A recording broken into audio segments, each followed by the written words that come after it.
puti što ne bi me pustio. Jebe, vjerovi ne mogu, jel tako? Ne mogu ni on umret, palim, vrni me! Jesi bre, nepismeni bre! Ne opako da, pa tako da, zato što si nepismen! Što nemate empatije 2 grama! To se, okrenu u grobu! Svi naši preci, mame me da spali, smrdive!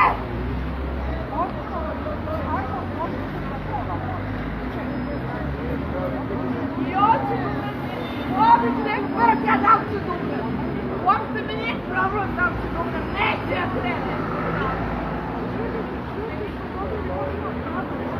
On nema nikakav pravo, on je govno jedno koje dobio posao, ko zna kako je posao, za koga radi. Ko zna za koga naplaćuje bučnu, ko zna za koga zavesiti šta. Imam pravo, plaćam sve.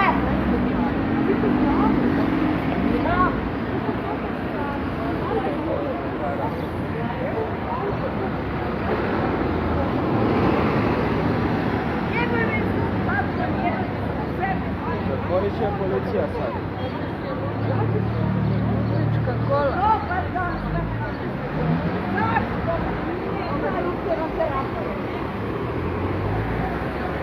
Prebaci me žena na kod sestara.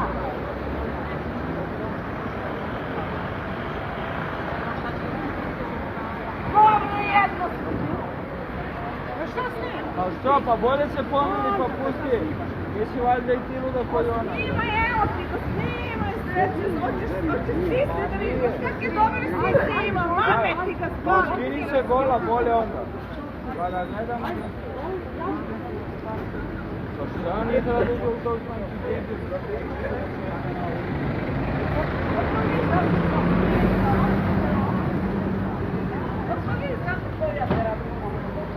E pa ne možete pretpostaviti, ali ova država mi dovela dovde i sad neće mi da terapiju, ovaj neće da stane, da bi stigao tamo da ne bi umrla. Volaj me kurac, ima jedno, da imaju neprijatnosti, ima jedno, ako ne znaju da su gladni i da su žedni i da nemaju leba da jedu.